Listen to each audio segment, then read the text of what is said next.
जिस तरह एक प्रेस कॉन्फ्रेंस में हमारी चीफ मिनिस्टर जो कि हमारे ऊपर मुसल्लत की गई है, मोहतरमा ने ये फरमाया है कि हम दो बातें उन्होंने की हैं कि एक 5 साल से पहले हम नहीं जाएंगे, दूसरा उन्होंने ये कहा है कि सुप्रीम कोर्ट को मुखातिब करके कहा है कि और जिस तरह इदारों पे आप चढ़ दौड़ती हैं मोहतरमा, जिस तरह आपका पुराना ट्रैक रिकॉर्ड है कि आपने तो फिजिकली सुप्रीम कोर्ट पे हमला किया था, आपने जो बजट दिए, जो अवाम के साथ आपने किया, अवाम इस वक्त बिजली और पेट्रोलियम की महंगाई की वजह से, उनकी कीमतें बढ़ने की वजह से अवाम खुदकुशियां कर रही है और आप इन अलले तललों में मसरूफ हैं। मैं एक बात वाज़े तौर पे इस चचा भतीजी को ये कहना चाहता हूँ कि आपके दिन गिने जा चुके हैं, बिकॉज आप हमारे ऊपर मुसल्लत किए गए हैं।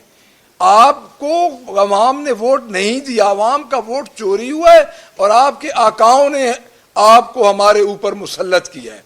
तो मैं ये समझता हूँ कि ये इनके अंदर का खौफ है, जो अडयाला जेल में कैदी 804 बैठे है उसका खौफ है कि जब भी वो बाहर निकलेगा, ये सारे लॉ नोइंग बैठे हैं, मैं इनके साथ ये ज़रूर इधर बात करूंगा कि जिन केसेस की बेस नहीं होती उन्होंने डिस्पोज ऑफ होना होता है, जल्द या बदेर उसको ज़्यादा से ज़्यादा यही कर सकते हैं कि लिंगर ऑन करें।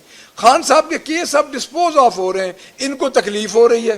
तो मैं ये समझता हूँ कि जो ये मोहतरमा ने, जो हमारी टिक टॉकर चीफ मिनिस्टर हैं, उसने जो ये बात की है सुप्रीम कोर्ट के बारे में, हम बहैसियत पार्टी उसको कंडेम करते हैं और उसके बाद हम उसको ये कहना चाहते हैं कि आप लोग फॉर्म 47 के जरिए आए हो, आपके पास अवाम का वोट नहीं है, आपने अवाम का वोट चोरी किया है, इसलिए आपके दिन इंशाअल्लाह ताला गिने जा चुके हैं।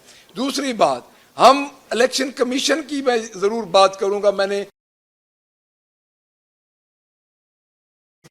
एबिलिटी है वो 8 फरवरी के बाद या 8 फरवरी से पहले वो सबके सामने आ चुकी है।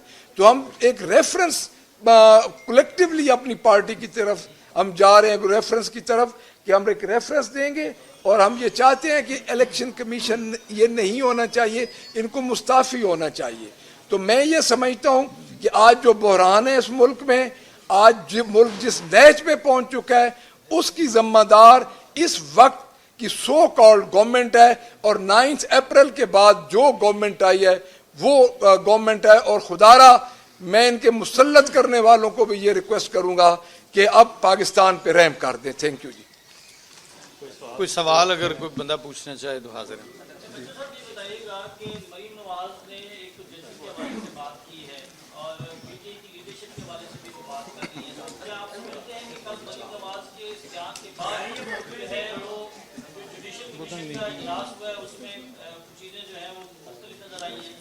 देखिए जी, बात ये है कि दो बातें हैं। एक बात जो है, एक हमारी पार्टी के बारे में, वो क्या नाम है उनका, वो तारड़ साहब, उन्होंने को बात की है पाबंदी की, यानी एमको की जन्नत में रहते हैं, 2 करोड़ 60 लाख वोट लेने वाली पार्टी को ये कह रहे हैं हम पाबंदी लगा दें। और पहली दफ़ा वो अपने ओहदों से मजबूर होके, अपने मैनिफेस्टो से नहीं, अपने ओहदों से मजबूर होके पाकिस्तान पीपल्स पार्टी ने भी कल उनकी हिमायत का ऐलान किया है। दूसरी बात यह है कि मैं आपको एक बात अर्ज कर दूं, मुसल्लत की हुई चीज़ें ज़्यादा अरसा नहीं रहती। और आप ये याद रखें कि कल की भी जो इनकी उसके बाद की जो मीटिंग हुई है, जिस तरह कसाना साहब ने कहा है, जो उस मीटिंग के मिनट्स बाहर आ रहे हैं, तो ये हमारी बदकिस्मती है कि इतने बड़े इदारे के अंदर क्या हो रहा है। कम अज़ कम अपनी मंजी चले तो टांग फेरें ना, उधर तो कुछ देखें। तो मैं ये समझता हूँ कि ये डिजास्टर कर चुकी है मोहतरमा तो पंजाब में टोटली। और अगली बात यह है कि इंशाअल्लाह हम बड़ी जल्दी इस महंगाई के खिलाफ बाहर भी निकल रहे हैं अवाम के साथ। मलिक साहब ये बताएं, पाबंदी लगती है तो अदालतों का दरवाजा खटखटाएंगे मौजूदा हालात में या आप सड़कों पे आएंगे? सर जी, पाबंदी, मुझे एक बात बताएं, एक होती है ताज़ियत कागजों में, ये पाबंदी है कागजों में। आप क्या ये समझते हैं कि 25 करोड़ अवाम की जो जमात है, सिंगल लार्जेस्ट पार्टी है वो पाकिस्तान की, उस पर पाबंदी लगाई जा सकती है? ये तो उनकी एमको की जन्नत में रह रहे हैं और ये उनका आखिरी खौफ का आखिरी इकदाम है जो कि वो करने जा रहे हैं। और मेरा नहीं ख्याल कि ये पाबंदियों से इतनी बड़ी सियासी, एक आप इलाकाई सियासी जमात को भी नहीं पाबंदी से हटा सकते। ये तो पाकिस्तान की सबसे बड़ी है पार्टी और सिंगल लार्जेस्ट पार्टी है इस वक्त। ہمارے پاس وہ 2/3 اکثریت ہے. فارم 45 کے تحت 2,60,00,000 ووٹ ہے اس وقت پی ٹی آئی کے پاس. یہ کس طرح پابندی لگا سکتے؟ ان کا باپ بھی نہیں لگا سکتا جی, یہ نہیں پابندی لگا سکتا. مریم نواز کا حالیہ بیان آیا ہے تو موجودہ حالات میں آپ کیا سمجھتے ہیں کہ یہ جمہوریت کوئی ڈی ریل تو نہیں, بات یہ ہے کہ یہ بزدل لوگ ہیں. مریم نواز کا کل کا جو بیان ہے اس کی پارٹی کی طرف سے ایک انتہائی بزدلی اور احمقانہ بیان ہے, اور وہ بتا رہے ہیں کہ ہمارے پاس مینڈیٹ عوام کا نہیں ہے. جن کے پاس عوام کا مینڈیٹ ہوتا ہے وہ یہ نہیں کہتے کہ آپ ہمیں پہلے نکالے ہوئے تو ہم نہیں جائیں گے. جنہوں نے جو اس کا مطلب یہ ہے کہ جو ان کو لائے ہیں وہ اب نکالنا بھی چاہتے ہوں گے. تو میں یہ سمجھتا ہوں کہ اس بیان کی اس لیے اہمیت ہم نہیں کریں کیونکہ وہ ایک مسلط کی ہوئے ہیں, ان کے پاس کوئی مینڈیٹ نہیں ہے. اور بنو والی جو آپ بات کر رہے ہیں جی, بنو کی سیکورٹی کے پرابلم ہے, وہاں پہ ہمارے کے پی کی گورنمنٹ اپنے اقدام کر رہی ہے. کل انہوں نے جو قرارداد بھی پیش کی ہے, بھاری اکثریت سے وہ قرارداد بھی پاس ہوئی ہے. تو ہماری جو سینٹرل لیڈرشپ ہے وہ ان کے ساتھ انٹیکٹ ہے جی. اچھا ملک صاحب یہ بتا دیں کہ جو کہ گورنمنٹ والے سے اپوزیشن جو پارٹی آپ ہیں, آپ نے کوئی جانچ کا کوئی کسی قسم کا جو لایا عملی؟ دیکھیں جی, ہم نے 3 قراردادیں باہر پیش کی ہیں جو ہماری عوامی اسمبلی لگی ہے. ہمارا جتنی بھی ہماری عوامی اسمبلی لگ رہی ہے اس میں ہمارا مہنگائی کے خلاف احتجاج بھی ہے.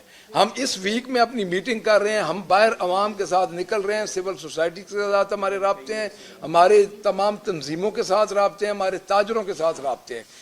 ایک منظم پلان کر کے ہم انشاءاللہ باہر بھی نکل رہے ہیں. اور اگلی بات ہمارے بل کی, دیکھیں جی ہم تو اس کمیونٹی سے تعلق رکھتے ہیں جو کہ ہم اپنے گھروں کی بتیاں اور لائٹیں بجھاتے اور ان کو کم کرتے اب 1 کمرے تک محدود ہو گئے جی. بل تو ان کے تو اپنے گھر کے پاور ہاؤس لگے ہوئے. سر آپ اجازت دے دیں, چلے آپ کر لیں, حکم کریں.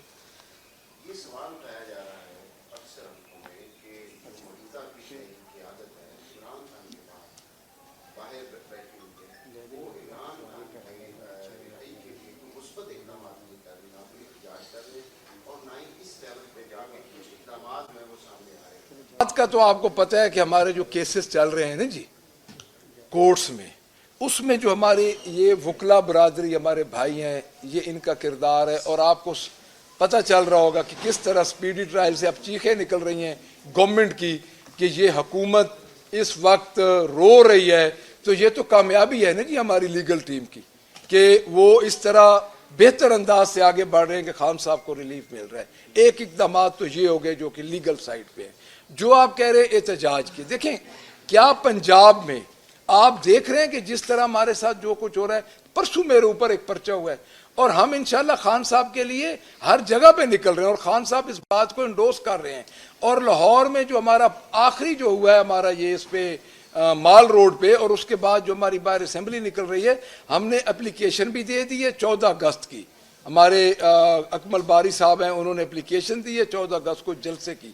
پہلے ہمارا اسلام آباد جلسہ ہوگا خان کی رہائی کے لیے, کیونکہ ایک بات طے ہے کہ ہمیں ووٹ ملا ہے عمران خان کی رہائی کے لیے, اس کے علاوہ ہمیں کوئی اور ایجنڈا نہیں تھا ہمارا کہ ہمیں کوئی ووٹ ملتا.